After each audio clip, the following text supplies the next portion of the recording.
moi, c'est quelqu'un avec qui j'avais très envie de travailler, José, depuis longtemps, mais parce que je savais, j'allais dire qu'on vient de la même école, mais c'est quelqu'un qui a du rythme. Hein, et donc voilà, donc j'étais très heureuse quand Eric m'a annoncé que c'était José. Et puis ça s'est tellement bien passé sur le tournage, parce que voilà, c'est quelqu'un qui... J'ai pas été chiant. Hein. Non, ça c'est sûr. Il était hyper pro parce qu'il fait un personnage quand même qui est assez difficile. Il est resté très concentré dans son personnage, et du coup, ça nous a permis aussi d'être...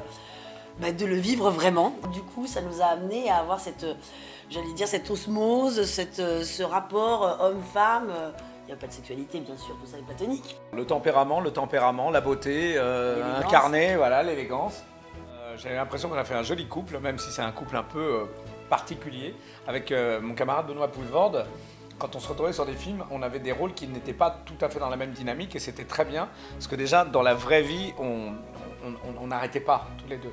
Et là, en fait, c'est bien pour la première rencontre qu'on n'ait pas été sur la même énergie, parce que sinon, l'équipe, elle serait devenue folle. Et moi, j'étais... Non mais je vous jure, parce que sinon, on aurait été comme des fusils de chasse en permanence, c'est une espèce de spectacle de pyrotechnie permanent. Elle est dans la même énergie de tous les gens que j'aime, c'est-à-dire qu'elle prend les choses à bras-le-corps, elle met de l'énergie, elle est gentille avec tout le monde, elle joue, elle redonne la réplique, elle est perfectionniste. Et du coup, quand vous êtes, vous, un personnage qui se balade d'un point à un autre, d'être dans l'écoute et d'être embarqué dans sa propre énergie, c'est très, très excitant. Parce que moi, je joue le rôle d'une personne qui, elle, est un peu dans son monde et qui est non-voyante. C'est génial. En fait, on appelle ça donner le moteur. Alors, ça raconte quoi? Tout ce qui nous est arrivé depuis 5 ans. Votre mari, il a eu quoi comme problème? Un accident. Frédéric s'est réveillé aveugle. Je cherche un papier vert. C'est une feuille verte. Voilà. Ça sent le Beaufort. Ah non, c'est la dame qui s'en embauche. Non, mais qu'est-ce qu'il raconte? Ah bah si, ça sent pas la poire, ça sent le fromage. En tout cas, il n'a pas perdu l'appétit. Il est devenu obsédé par la bouffe. C'est quoi? C'est quoi, j'en veux? C'est quoi? C'est des Maltesers. Ah, vous, les Maltesers. C'est quoi? J'en veux, c'est quoi? C'est mon Grazia, papa. Ça se mange pas. Ah, c'est nul. Pour la petite histoire, avec Eric Laven, il m'a proposé son premier film, et après, il m'en a proposé plein. Et à chaque fois, je lui ai dit non, parce que je trouvais qu'il y avait plein d'acteurs qui pourraient jouer 10 fois mieux que moi ces rôles. Et je lui ai dit, moi, j'ai besoin que ça soit très compliqué à faire. Donc, quand il m'a proposé le rôle, je lui ai dit, ah, bien risqué, donc je suis partant.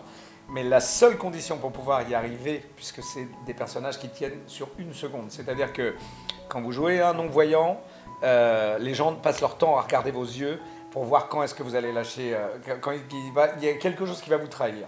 Et le danger, c'est que vous êtes trahi toutes les 5 secondes parce que vous êtes dans un monde de voyants. Et comme en plus, c'est un personnage qui est presque très haut en couleur parce qu'il il est très impulsif. Dès qu'il veut quelque chose ou dès qu'il dit quelque chose à quelqu'un, c'est presque porté d'une manière, il n'y a plus de filtre. C'était 2 gros dangers.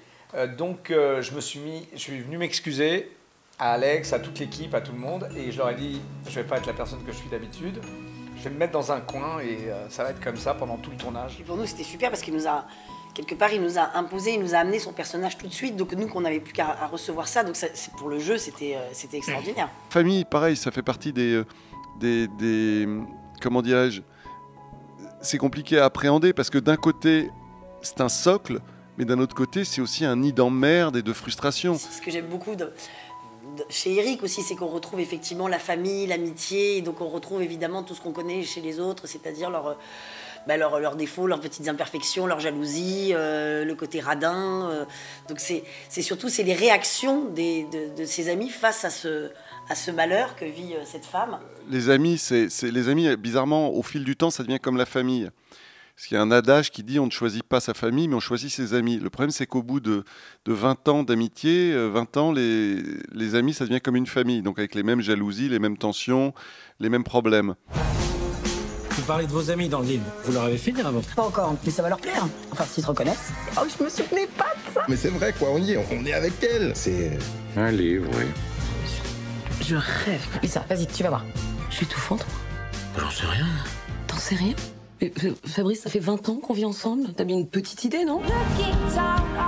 Si mon livre vous a fait de la peine, je suis désolée. Ce que je voulais écrire, c'est que sans vous, je t'adorerais. Sans les enfants, j'aurais jamais tenu. Mais regarde-moi ça, il nage! Bah, il est pas manchot, il est aveugle. Est-ce que vous pensez que seule une femme est capable de rester et d'avoir ce courage-là? J'ai fait un documentaire là-dessus, et c'est vrai que quand on va dans les hôpitaux, etc., c'est souvent les mères. c'est elle qui s'arrête de travailler, c'est elle qui s'occupe des enfants, etc. C'est vrai, c'est une réalité. Et d'un coup, souvent, les hommes, eux, se disent qu'ils vont plutôt dans le travail pour ramener de l'argent, mais les femmes, tout de suite, j'aime pas dire se sacrifient, parce qu'elles n'aiment pas qu'on dise qu'elles se sacrifient, parce que c'est pas vraiment du sacrifice, mais souvent, c'est vrai que les femmes le font plus facilement. Par exemple, en discutant avec Barbara, qui s'est arrivée, donc, puisque c'est sa vraie vie, elle me dit, j'essaie de pas trop me poser la question si c'était l'inverse. Parce que je suis pas sûre que mon mari, peut-être, aurait finalement fait ce que je fais. Dans la vraie vie, ça se termine exactement comme dans le film. Donc, c'est une amie qui a écrit un livre dans lequel elle parle de son mari, de l'accident de scooter qu'il a eu, des graves séquelles qu'il subit. Et elle a eu le malheur de parler de ses amis dans le livre. C'est ce que je raconte dans le film, qu'est-ce qui se passe quand on parle de ses amis dans un bouquin. Et puis, son mari n'étant plus opérationnel sur plusieurs points, elle a un compagnon, un amant, mais elle ne quittera jamais son mari. Donc c'est un peu un couple à trois atypique. Et dans le film, pour ça, le film et la réalité sont en phase. Les femmes ont un courage absolument dément là-dedans. Et le courage des femmes a fait que quand même tout a tenu et tout tient généralement dans les familles.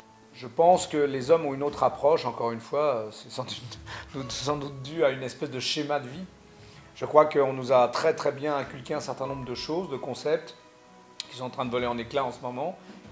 Moi, je vais vous dire, j'ai fait 2 films avec mon épouse, et la première fois que je suis arrivé sur le premier, je me suis assis, l'équipe technique, ma femme a dit bon ben les gars, on va mettre la caméra là-bas, et tout le monde m'a regardé.